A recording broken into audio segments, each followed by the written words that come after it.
YouTube రామరాజ్యం channel ప్రేక్షకులకు నమస్కారం.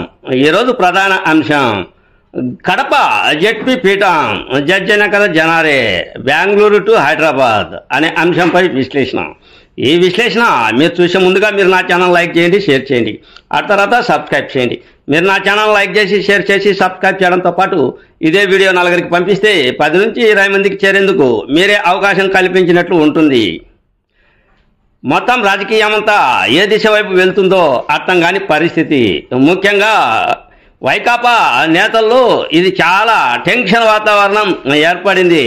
ఎందుకు అంటే ఇది ఒక ప్రెస్టేజ్ విషయం. ఏమాత్రం వెనకడుగు వేసినా, ఏమాత్రం అంకెల సంఖ్య తారుమారు అయినా నష్టపోయేది ఎవరు అంటే వైకాపా నేతలే. ఎందుకు అంటే వైకాపా అంటే కడప, కడప అంటే వైకాపా, పులివెందుల అంటే వైకాపా, పులివెందుల అంటే వైఎస్ కుటుంబం అనే పేరు ప్రఖ్యాతులు గడించింది. కానీ ఇప్పుడు దిగులు పడుతూ ఉన్నట్లుంది వైకాపా. అదే మాజీ ముఖ్యమంత్రి వైఎస్ జగన్మోహన్ రెడ్డి నిన్న పులివెందులకు వచ్చాడు.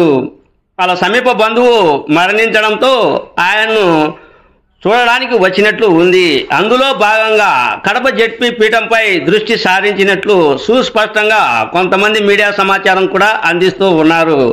హుటాహుటిన జెడ్పీ సభ్యులతో మొత్తం అంతా కూడా జెడ్పీటీసీ సభ్యులతో అంతా సమావేశాన్ని ఏర్పాటు చేసుకుంటాడు అని మొత్తం అందరినీ కూడా బెంగళూరు కానీ ఆ తర్వాత హైదరాబాద్ కానీ తరలించే ప్రయత్నం కొనసాగుతుంది అని ఒకవైపు జోరు ప్రచారం కొనసాగుతూ ఉంది.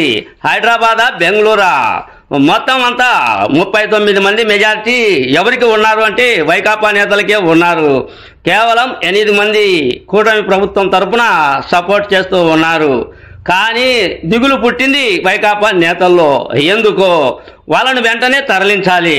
ఇక ఏముంది, జడ్జనకర జనారే మొత్తం జెడ్పీటీసీలు అంతా కూడా బెంగళూరు టు హైదరాబాద్. ఈ 4 రోజులు ఇంకా వాళ్ళు చెప్పినట్టు ఆడిందే ఆట, పాడిందే పాట. అదేదో ఓ పాటలాగా ఉంది కదా, జానపద గేయం లాగా జడ్జనకర జనారే అని ఇంకా ఎగరడమే. దాదాపుగా ఒక్కొక్క వ్యక్తికి, అదే ఒక్కొక్క జెడ్పీటీసీ సభ్యునికి దాదాపుగా 20 లక్షలు అప్పజెప్పేందుకు వైకాపా నేతలు సంప్రదింపులు జరిపారు అన్నది సమాచారం ఉంది.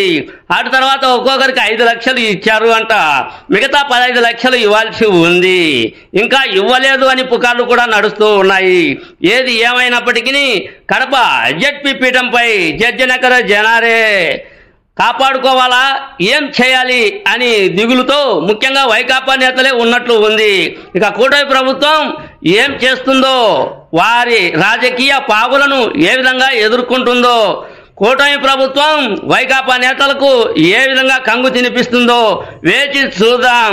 ఏది ఏమైనప్పటికీ ఈ నెల 27వ తేదీ వరకు ఇక పండగే పండగ. అందరికీ చూద్దాం ఏం జరుగుతుందో అన్నదే నా ఈ చిన్న వీడియో. మీ సీనియర్ జర్నలిస్ట్ జయరంగల కృష్ణయ్య. నమస్తే.